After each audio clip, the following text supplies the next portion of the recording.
En esta entrevista hablo con Walter Mendoza, uno de los referentes actuales de la Coordinadora Nacional Ejército Bolivariano, una disidencia armada surgida de las antiguas FARC. Su historia atraviesa más de 5 décadas del conflicto colombiano. Ingresó a la guerrilla en 1979, estuvo cerca de Pablo Catatumbo y participó en los diálogos de paz de La Habana que condujeron al acuerdo de 2016. Aunque firmó la paz, nunca completó su tránsito a la vida civil. En 2019 volvió a las armas junto a Iván Márquez en la Segunda Marquetalia, una estructura que rechazó la implementación del acuerdo. Tiempo después, una ruptura interna lo llevó a separarse de ese proyecto y a encabezar la Coordinadora Nacional Ejército Bolivariano, que hoy ya no responde al mando de Márquez y busca su propio camino político y militar. Nacido en Miraflores, Boyacá, se fue a vivir desde los 9 años a lejanías Meta. Su historia es también la de varias generaciones marcadas por la guerra. A los 15 años militó en las Juventudes Comunistas, luego en el Partido Comunista y más tarde ingresó a la guerrilla. A los 18 años tuvo su primer bonche militar con un revólver, pero las balas no le sirvieron. Hoy, con 65 años, sigue siendo un actor en un conflicto que se transforma pero no desaparece. Esta conversación es un recorrido por esa vida, por las fracturas internas de las FARC, el narcotráfico y por las preguntas que siguen abiertas sobre la paz en Colombia. Para nadie es un secreto que aquí la economía es poca. Es poca. Petro es el gobierno, pero no es el Estado. Los mayores consumidores de drogas en el mundo es Estados Unidos. Santos hizo un plan para destruir las FARC y no para hacer la paz. Frente a los ataques, de haber ataques de Estados Unidos en zonas donde se mueve el narcotráfico, ¿han hablado ustedes eso al interior de la organización? Claro, porque eso no es un peligro latente. Y eso tampoco es mentira, es que va a ser solamente en zonas donde hay narcotráfico. Eso es pura mentira. No, ellos vienen a posesionarte nuevamente como policías del mundo. Esa es la estrategia. Por ejemplo, en Venezuela, muchísimos entendidos, muchas agencias han dicho que solamente el 4% de las drogas pasa por Venezuela. En Venezuela no hay cultivos de coca. Yo estuve en Venezuela y por ninguna parte miré cultivos de coca. Bueno, entonces, ¿cuál es la excusa para atacar a Venezuela? Pues la excusa perfecta es que Maduro es el jefe del cartel de los soles que no existe. Pues no existe, oiga. Pero realmente van es por sus riquezas. Recuerden que Venezuela es uno de los países más ricos del mundo. Creo que tiene la reserva de petróleo más grande del mundo. Entonces, van es por sus riquezas, no por combatir el narcotráfico. Según las denuncias, han matado más de 90 personas. Y no han mostrado un solo kilo de coca. Entonces, ¿ahí cómo es? ¿Sí ve? Es una violación a los derechos humanos, violación al derecho internacional humanitario, violación a la ley internacional. En estos momentos hay una amenaza latente de invasión. Ya ha amenazado con operaciones terrestres, bombardeos, con el pretexto del narcotráfico y destruir los grupos narcotraficantes, supuestamente ellos. Cuando en la práctica real no es ahí, no es esa. Las luchas contra el narcotráfico, con las drogas, creo que van a completar 70 años. Y eso ha fracasado. Entonces la solución no es política policial, sino es económica, política y cultural. Ahora, ¿qué pasa? Los mayores consumidores de drogas en el mundo es Estados Unidos. Las estadísticas dicen que tienen más de 70 millones de drogadictos. Es un mercado muy grande. Otra cuestión, la pregunta es, ¿por qué no hay un solo gringo en las cárceles y extraditado? ¿Por qué? Si la droga llega hasta la frontera, corrijo, México con Estados Unidos, que son lo que llaman las líneas grises, y quién la recibe allá y quién la distribuye, de ahí para allá. ¿Qué se hace esa droga? ¿Para dónde coge? Un ataque de Trump a una zona como esta, donde es evidente que se mueve la coca, ¿rompería los diálogos que ustedes tienen con el gobierno nacional?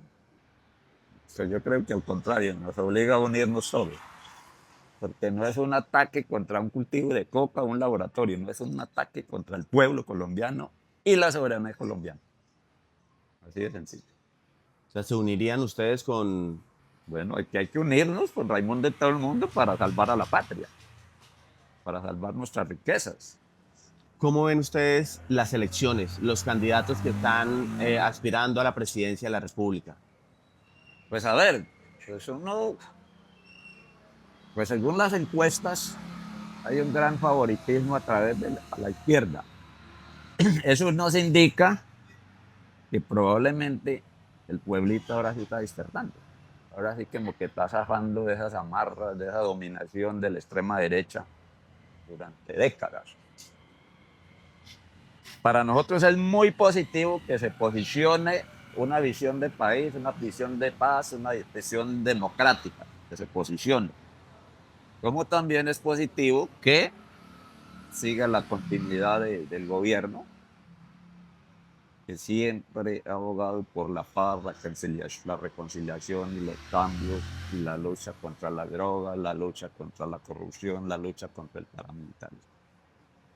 Para todo el pueblo es muy importante que gane una opción que tenga como prioridad la paz, la reconciliación y la democracia. ¿Qué posición tomarían ustedes si gana la derecha? No, eso lo tiene que definir el pueblo colombiano. Eso tiene que definir el pueblo colombiano.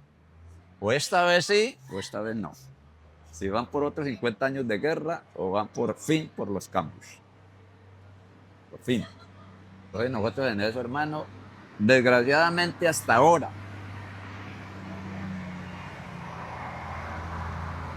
la correlación de fuerzas políticas no ha sido a favor de la paz y los cambios. Hasta ahora. Vamos a ver si esta vez sí. Eso se mirará reflejado de nuevamente en el 2026, marzo y mayo, así como pasó en el 2022, que ganó Petro. ¿Qué tendría que pasar para que esta guerra que aún continúa pierda sentido? Los cambios, la democracia, la reforma agraria integral. Es decir, las causas que han generado la violencia. Las transformaciones territoriales que tanto se ha venido hablando. Eso no lo ha habido todavía. La solución jurídica definitiva a todos los actores armados, indirectos o indirectos. Se creía que el acuerdo de La Habana con la JEP era punto final, es decir, borrón y cuenta nueva. Desgraciadamente, el establecimiento, la extrema derecha colombiana, no tiene planes para la paz, tiene planes para la guerra y la continuidad de la guerra. Hablando de transformaciones territoriales, ¿qué es lo que ha ocurrido en este lugar, en esta vereda que se llama Zabaleta? Pues a ver, aquí lo que ha ocurrido es que ha habido un trabajo mancomunado, comunidades, insurgencia, construyendo lo que nunca ha hecho el Estado. Las vías, las escuelitas, centros de salud, Hasta la iglesia vi que la están construyendo. la iglesia. ¿De dónde salen estos recursos? Aquí se mueve, aquí para nadie es un secreto que aquí la economía es poca. Aquí se cobran unos impuestos. Y se ha logrado hacerle entender a la gente que de esos recursos no hay más. Entonces, una parte la inviertan en la construcción de todo eso. Oiga, eso ha generado progreso, eso ha generado tranquilidad. Aquí, por ejemplo, todo lo hacían era lomo en mula. Todo. Y al hombro. Ahorita no, es moto. Vea, una vía, por terciaria que sea, secundaria que sea, soluciona muchas cosas al campesinado, muchísimo. Los costos, esfuerzo físico, las tierras cogen más precio, los productos valen más, se sacan más fáciles. Una placahuella también es mejor dicho, una placahuella se convirtió en una carretera. Así sea de 50 centímetros de ancho. Pero ha servido mucho. Y aquí en estas regiones, igual en Chimbusa, igual por el Patía, se ha hecho mucho trabajo con las comunidades. Es decir, la mano de obra la están poniendo en las comunidades, los recursos salen de los cultivos de coca, un porcentaje, pero sale. Eso hace parte de las transformaciones territoriales, a los cambios, a la democracia y al bienestar de la gente. Pero tiene que haber unas directrices. En esas directrices he encontrado, hablando con la gente, que ustedes tienen una organización con los guerrilleros en cuanto al orden en este lugar. Incluso me decían que los guerrilleros tienen contratos firmados con ustedes. ¿Cómo funciona eso? ¿Cómo así? Contrato firmado. Contratos de, como un contrato laboral. Así, aquí se dan unos incentivos, porque el guerrillero tiene familia, tiene su mujer, entonces ¿de qué va a vivir? Un incentivo poco, pero se les da la alimentación, las dotaciones. Que firman contratos por año y medio. No, eso no es cierto. Aquí se llega, el guerrillero puede decir, no, pues yo voy a trabajar allá 1 año, 2 años, y me voy a trabajar con mi familia, o sigo trabajando como miliciano, como sea, pero sigo ayudando. Pero deben firmar un contrato, ¿no? No. No, o sea, no es que el que no es obligación estar. No. El que quiera irse se va. No, claro, no es obligación estar. Es una cuestión libre, libre. ¿Qué es lo que ocurre para que procesos de negociación como en el que ustedes están sean tan lentos? ¿Qué es lo que ocurre? Se va a acabar el gobierno y no han terminado la negociación. Mire, desgraciadamente las negociaciones como un Estado con el colombiano siempre ha sido así. La van a durar unos 5 años para terminar el nada. Ya que aquí Petro es el gobierno, pero no es el Estado. Petro quiere hacer muchas cosas y lo ha hecho, pero no ha podido hacer lo que él prometió hacer y lo que tiene que hacer un presidente para construir democracia, para construir paz. Entonces eso se hace muy dispendioso, porque recuerden que eso, cualquier negociación, cualquier tratado tiene que pasar por el Senado, por la Cámara y por las altas cortes, y ahí es donde, como decía Marulanda, es donde la puerca tuerce el rabo. Ahí es donde hay cosas que no pasan. Y las devuelven o las archivan. Entonces por eso una negociación es tan lenta. Y vuelvo y le repito, las fuerzas políticas, la correlación de fuerzas políticas todavía no están enamoradas de la paz. Aquí se necesita es el pueblo movilizado, el pueblo reclamando y protestando para que la paz sea un hecho, como lo dice la Constitución. Para la paz habría que dejar de lado el negocio del narcotráfico. ¿Eso ocurriría? Es que la droga no es invento de la guerrilla, no es de los campesinos, es del abandono estatal desde hace décadas. Cuando yo ingresé a la guerrilla, yo no conocía marihuana ni conocía coca, pero había guerrilla. Y entonces ahí como es. Oiga, no, la coca y la marihuana la incentivó el sistema capitalista. Vea, lo que pasa es que eso nadie lo dice. Pero uno pregunta, ¿a dónde venden más sus productos Ecopetrol? ¿A dónde? ¿En el sur de Bogotá? ¿En el oriente Cali? No, en estas regiones. ¿A dónde venden más cemento las cementeras? En estas regiones. ¿A dónde venden más carros finos y motos? ¿En el sur de Bogotá? No, en estas regiones. Mire. Entonces, ¿quién se está quedando con la plata? ¿Quién fabrica los precursores químicos? ¿Quién? Los campesinos cocaleros no los fabrican. Los campesinos no hacen un carro de esos. ¿No? Vean, esos almacenes repletos. Aquí no hay fábricas de arroz, no hay fábrica de ropa, no hay fábrica de motos, no hay fábrica de cerveza, de whisky, de perfume. No, aquí no hay. ¿Quién fabrica eso? ¿Quién? Entonces, ¿quién se beneficia del negocio de la coca y la marihuana? Pues el sistema capitalista. ¿Sí ve? Entonces, el problema de los Estados Unidos no es porque haya coca y hayan campesinos. No, el problema de Estados Unidos es porque se le van los dólares. Y el problema de los Estados Unidos es porque hay una cantidad de carteles o cartelitos también que le están quitando le quitaron el negocio a la CIA, la DEA y el FBI. Es sencillo. Esta entrevista está siendo grabada en diciembre. Es decir, a 8 meses de terminar el gobierno. ¿Qué creen ustedes que se va a lograr con esas conversaciones de paz que tienen con el gobierno y qué creen que ya no se va a lograr? No, nosotros somos optimistas y creemos que va a lograr mucho. Quizás no todo, pero se va a lograr mucho y creemos, ¿no? Y si hay continuidad del gobierno, creemos que esto puede llegar a un fin muy, muy importante. Creemos que vamos a lograr un acuerdo final, pero con cambios en lo político, económico, social, cultural y jurídico. Nosotros creemos eso. ¿Cuál es la posición de ustedes en esa negociación frente a lo político? ¿Cuál es la línea política que ustedes están negociando allí? ¿Y cuáles son los demás temas que ustedes No, están? aquí nosotros tenemos una agenda. Desgraciadamente, desgraciadamente no, esa agenda tiene 6 puntos, que es todo lo sustantivo de los cambios. Es decir, ahí hablamos de reforma agraria integral, hablamos de tecnología, de industrialización de los campos, de la salud, del tema jurídico, del medio ambiente y de derechos humanos. Es decir, todo lo que se necesita para construir la democracia y construir un Estado de Derecho que respete la vida, medio ambiente y todo lo que tiene que ver con los seres humanos.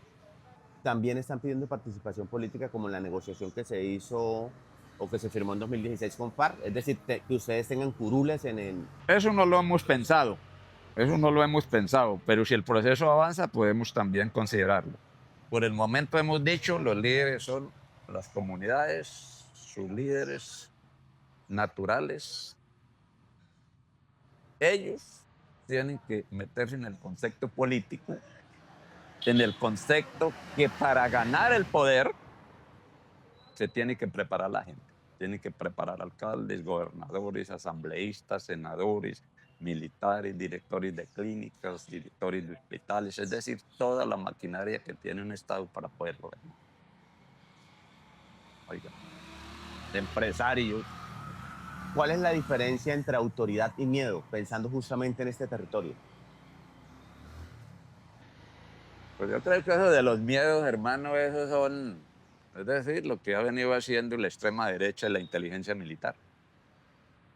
Porque a todo el mundo le mete el miedo. Lo mismo que hizo Uribe con el castrochavismo. Eso es miedos. Y tratar de engañar a la gente y decir que los modelos que pasaron no sirven y que eso ya no sirve. Entonces la pregunta es, si los modelos pasados, por ejemplo, socialismo y comunismo no sirviera, entonces, ¿por qué la extrema derecha internacional gasta tanta plata y tanto dinero en combatir? ¿Por qué no los dejan que desarrollen? ¿Por qué? ¿Sí ve? Entonces es porque hay sistemas, modelos que sí sirven. Lo que pasa es que desafortunadamente no los han dejado desarrollar, como en el caso del sistema socialista, el sistema comunista, puedes decir sistemas democráticos y amplios. Comandante Walter, ¿cuál es su primer recuerdo de la guerra? Mi primer recuerdo, una vez que fui a un combate y el arma no me sirvió. ¿Cómo fue eso? No, pues cuando ese tiempo pues casi no teníamos armas y entonces fui a un combate, nos llevaron a un combate que era mi primer bonche militar con un revólver y el revólver y las balas no servían, estaban mojadas. ¿Cuántos años tenía usted? 18 años. ¿Y hoy cuántos tiene? Tengo 64, 65 a cumplir. Ese fue que por cierto, complicado. ¿Qué hizo antes de entrar a la guerra? ¿Qué hacía? Pues a ver, yo nací en Miraflores, Boyacá. Desde la edad de 9 años llegamos a lejanías Meta, buscando mejores opciones. Y nosotros siempre nos criamos en el campo. Yo trabajé en el campo hasta que ingresé. Oiga, yo cogí café, cuando estaba estudiando cogí café, coseché café para comprar los libros, comprar los zapatos, porque mi mamá era muy pobre. Nosotros nos criamos con mi mamá, y demasiado pobre. Entonces nosotros siempre trabajábamos para ayudarle a ella y para nosotros. Y yo no logré estudiar, yo apenas no alcancé a terminar el primer bachiller porque no tenía recursos. Entonces después, a los 15 años, me enrolé en la JUCO. Después llegué al partido y después llegué a la guerrilla. Ese es el proceso. ¿Qué consejo le dieron de niño que aún lleva con usted? El respeto a todo el mundo. Respeto por la gente, respeto por los ancianos, por los niños. Es decir, el respeto que debe tener un ser humano por los demás. Y ser franco, ser sincero y ser serio. Es que a la gente no se le puede engañar, no se le puede decir mentiras, no se le puede quitar nada a las bravas, a las malas. Nada. ¿Y qué le ha enseñado la vida en la guerra? En la guerrilla uno aprende muchas cosas. Primero, uno se involucra en la cuestión militar y para mí la disciplina militar es la mejor que existe en el mundo. Porque lo enseñan a uno, la disciplina militar lo enseñan a decir es blanco o es negro. Y no puede decir que a la vez es negro y es blanco. No. La disciplina militar lo enseña a decir, lo enseña a usted que es a las 7 y no es a las 8, es a las 7. Oiga, lo enseña a usted que esta casa es una casa y que para construir esta casa hay que tener un lote, tener plata, tener los obreros, tener los maestros para construirlo. Es decir, siempre la disciplina militar o la cuestión militar lo enseña a uno a decir lo que es y no imaginarse. Entonces es muy importante y por eso los militares en muchas regiones del mundo han sido muy exitosos. Muy exitosos. Recuerden que en el Imperio Romano y los antiguos jefes de los imperios, la mayoría eran militares. Y vea todo lo que hicieron. Por ejemplo, Julio César, bueno, todos esos tipos, vea todo lo que hicieron. ¿De dónde sacaron eso? Por la necesidad de vivir, de imponer, de invadir y de expropiar. Entonces inventaron muchísimas cosas. Las tecnologías primero, por ejemplo. Creo que ustedes saben más que yo. Las tecnologías, todas las tecnologías que hay pasan primero por las instancias militares en todo el mundo. Primero pasan por ahí. Y de último llegan a la cuestión civil o de manejo del estamento civil. Primero pasan por las instancias militares. Porque todas las tecnologías prácticas se han hecho para la guerra. Se han hecho.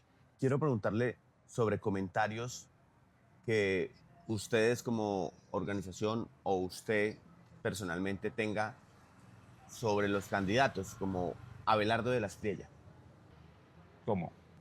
¿Qué comentario tendría usted sobre Abelardo de la Espriella? Pues Abelardo de la Espriella es el continuismo. Es de extrema derecha. Es uribismo. Es lo único que puedo decir. De Roy Barreras.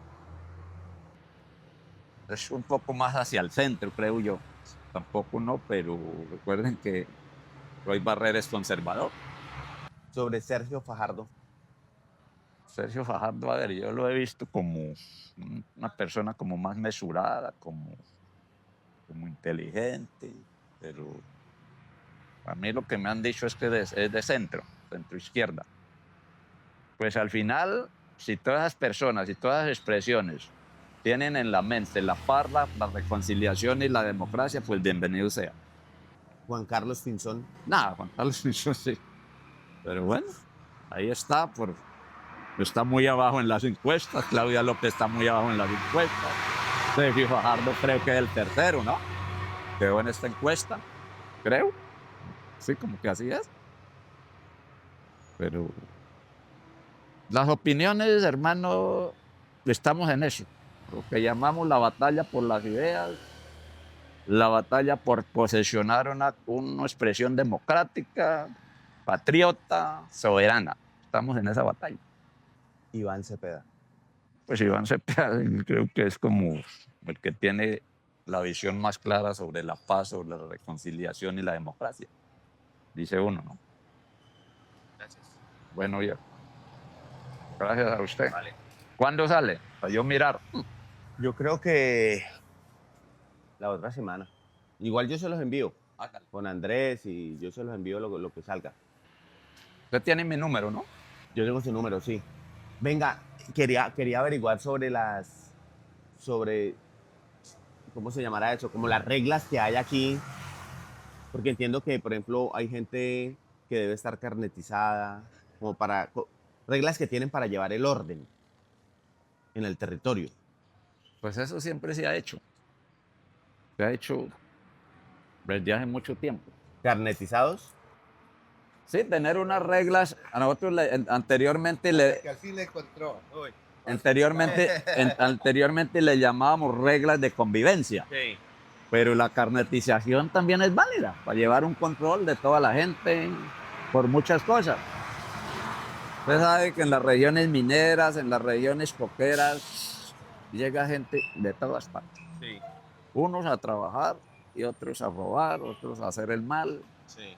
Entonces eso hay que tener ciertos límites, porque no todo es bueno ni tampoco todo es malo.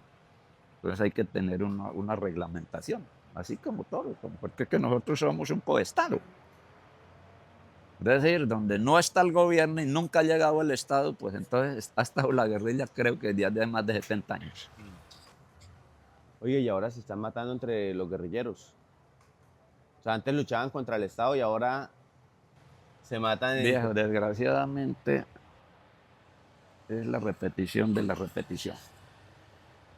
Ya se habían matado entre guerrilleros. Marulanda, claro, Marulanda le tocó pelear contra los que fueron sus compañeros en la época de la guerrilla liberal y la guerrilla comunista. Y para más que era con familiares. Entonces aquí, ahora también, aquí hay muchos sectores, muchos grupos guerrilleros están supremamente infiltrados por la inteligencia militar y el paramilitario. Y eso ha llevado a esas guerras absurdas. Oiga, por ejemplo, a nosotros internamente la vez pasada nos hizo mucho daño la inteligencia militar, la infiltración. Muchísimo daño, muchísimo daño.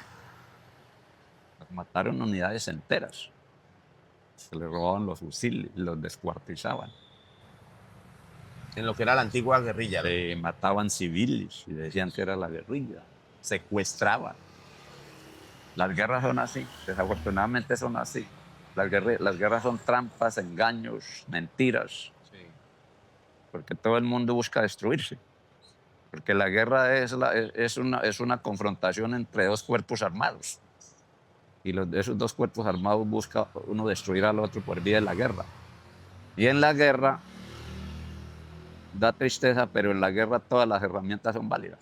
Claro que aquí ya hay un montón de cuerpos armados. Porque está Mordisco, la segunda Marquetalia, Calarcá. Ese fue el error tan grande cuando no hay voluntad política de terminar la guerra. Santos hizo un plan para destruir las FARC y no para hacer la paz. Por eso él se jactó diciendo: yo fui el único presidente que desarmé las FARC. ¿Sí ve? Y de ahí para allá, ¿qué? Cuando se firmó el acuerdo de 2016 habían 2 guerrillas. ¿Hoy cuántas hay? ¿Cuántas hay, verdad? ¿5? No, es un poco no. Hay más de 50. Cuando se firmó el acuerdo del 2016, según agencias internacionales, habían 144.000 hectáreas de tierra, de coca. Sí. Hoy, según las mismas agencias, hay 260.000 hectáreas, un 100%. Cuando se firmó el acuerdo del 2016, los informes sobre desastre ambiental decían que habían 400 hectáreas de bosque destruidos. Hoy hay más de 1 millón. Y todo era las FARC, todo era las FARC. Y entonces, ¿hay qué? Claro. No, aquí hay un problema de raíz y muy grave. Es que el sistema oligárquico es lo peor del mundo. Lo peor del mundo. Nos vamos yendo. Bueno, muchas gracias. No, usted.